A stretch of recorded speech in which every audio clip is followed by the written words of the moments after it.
realizing that just so much more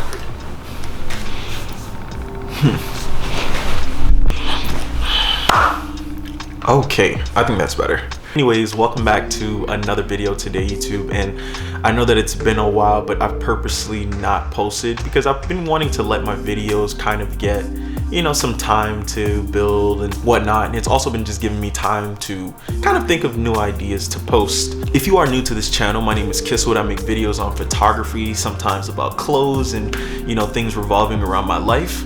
If you're interested in that type of content, please leave a like, subscribe to the channel so that I can keep making these videos. Today's video, we're gonna be talking about my last roll of Fuji Pro 400H. So this actually wasn't my last roll. I just feel like it's gonna be the last roll that I'm shooting in a while. I have about 3 more rolls, but as if you are big in the film photography community, as you probably know, Fuji has decided to discontinue their 400 Pro H, and now people are selling them for crazy amounts of money, which is ridiculous, but it's probably, you know, equally as popular as the Kodak Portra 400.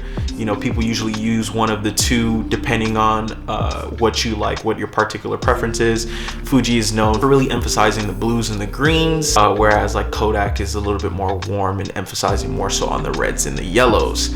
So how I decided to do this video is I don't want to make it confusing, so I'm just going to show you guys a shot from Kodak and Fuji, one close-up, one kind of like, you know, more of a half bod, and then one more so like a full bod, so you guys can see a comparison. And then after that, I'm going to just show you guys some of the rest of the photos from each of the shoots. With this first kind of close-up, I just love the way that, like, you know, the colors, it's like both flat but very like poppy at the same time. I think, you know, this was just an amazing shot in regards to like how her hair looks, and then like, you know, the emphasis on her skin. And I know that you guys might say a little bit something about the way that the scan looks, but I prefer my scans to look a little bit more raw, as if, you know, it's like a historical catalog that you're looking at. But no, I just really love the fact that, you know, she just, you know, it just pops really nicely, but it also like blends really well, and it doesn't look like too much going on. I just think that, you know, with Portra, you're just able to get amazing portraits, and you're able to, you know, experiment a little bit more with the lighting.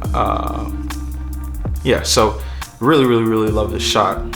To compare it, I'm gonna kind of use this portrait right here, and I feel like, you know, I don't know if it's just me, but I do feel like the reds were emphasized a lot in these photos. I try not to do too much after I scan them so that you guys can see the true image into how it looks. But overall though, I think the image looks absolutely amazing. And I love the way that the blue and the sky is emphasized in the background. I just feel like, you know, Fuji's allowing, oh, no, I mean, not allowing, but I just feel like with Fuji, it has more of like a, which I would think would be the opposite, but it seems as if, like, you know, it's making the photo pop a lot more, whereas like I think it would be a little bit better if it was just a little bit not as loud. But overall though, I really do love this shot, and if you kind of compare the two, you can definitely see the differences in color, but it just really depends on your preference. But overall though, I love the way that this shot looks. I just know that if I shot it on Portra though, I would love it even more. But yeah, so for this next shot, I know that it's not necessarily, you know, a half bod, but it is stepped back a little bit, and it's not entirely like a full bod of her standing. So I love the way that this shot came out, and you know, I think, you know, Kodak just does such a real good job of emphasizing the red, and, you know, also her having all black on just really allows us to kind of, you know, have that color pop at the end. You can definitely see that the blues in the back are a little bit more dull, and they're not as poppy or flashy as it probably would look if it were shot on Fuji Pro. But overall though, I think that this is a really good shot, and, you know, I just love the fact that it's just doing such a good job at just really highlighting the subject in the middle, but also allowing us to see the colors that it's good at. But and it also kind of gives you that warm feeling, which is, you know, what Portra is supposed to do, according to my research. So I think that's just a really nice shot. To compare it, I really wanted to use this shot right here, and First off, this shot is just amazing, amazing shot. And you know, I feel like this picture to me really just allows me to see the difference. You know, after shooting both a good amount of times, this film stock does a really good job of, you know, highlighting the subject that you're focused on and ensuring that, you know, you're getting the best color from that, but you're also getting a really nice color all around, because look at how amazing the sky looks in the back.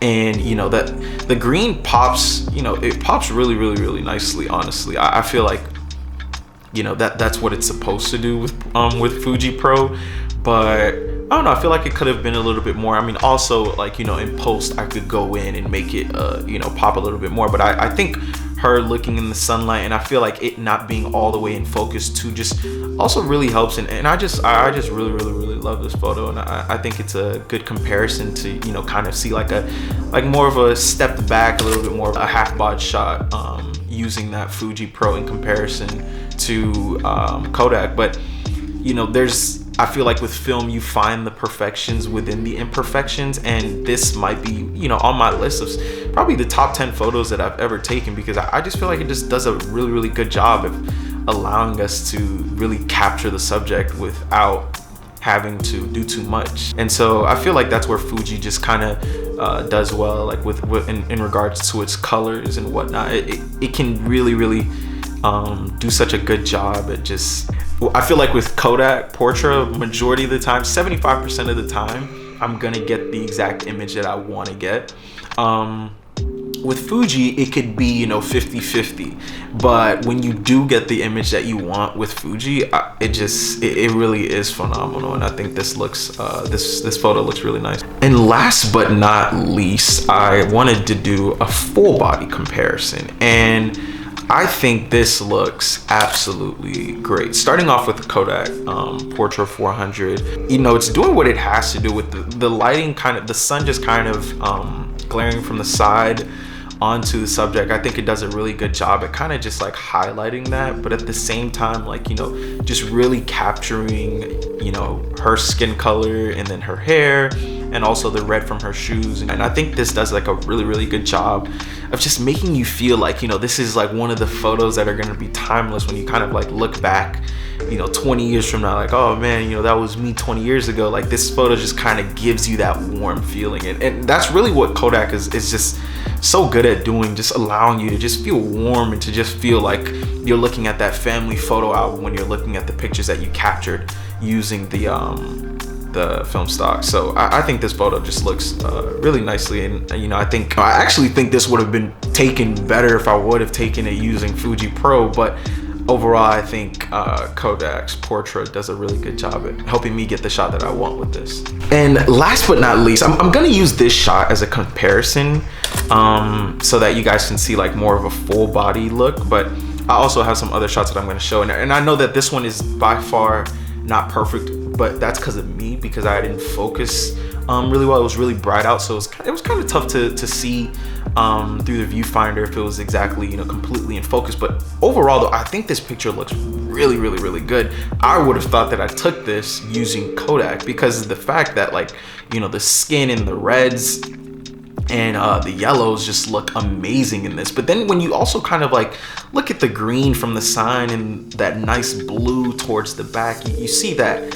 you know, that's what Fuji does. And I think this is just an amazing shot. This is definitely also one of those timeless photos that I feel like you can look back on, and although it's not perfect, if perfect means always being in focus and always having everything be right, but I think it is a perfect photo when you kind of look at, you know, being able to mess up but still have a really good shot. And I think that this is just an amazing shot. But yeah, so I'm gonna kind of let some of the other photos that I've taken throughout both shoots kind of play as I finish up the comparison. Essentially, when you're shooting with, you know, Fuji or Portra or whatever film stock you like, it really comes down to what do you like and what do you feel comfortable with. I personally just love shooting Portra. You can't go wrong. It's always a good grab and go, and you don't have to think too much. I'm still new to this film photography world, and you know, I don't really have too too much room for error, nor do I have the finances for as much error, but you do learn through all those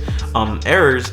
And you know, using 400 speed film, I think it's a really good space to kind of start before you decide on, you know, getting a little bit more experimental. You know, if I had to pick, I would personally pick Portra 400. Would love to know what you guys would choose, but I do think, you know, shooting and playing around with Fuji Pro, if you can get your hands on it, is definitely going to help you see, you know, the differences in colors, but also the differences in performance as well.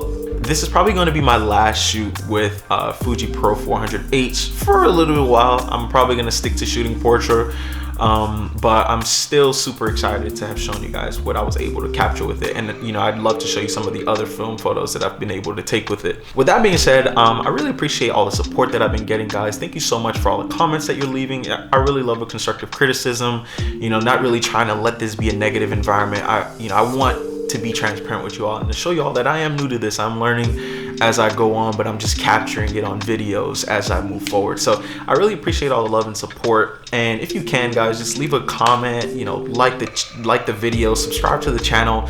And if you have any suggestions on what I should make on the next video, please feel free to leave a comment down below. With all that being said, though, I really appreciate you for tuning in, and until the next one, hard to find a place. Peace of mind is hard to find when you got deadlines on your mind. Well, tell me I'm right, or tell me I'm wrong. At the end of the day, it's gonna still be the same song. Lost in my thoughts again. I'm lost in my thoughts again. Lost in my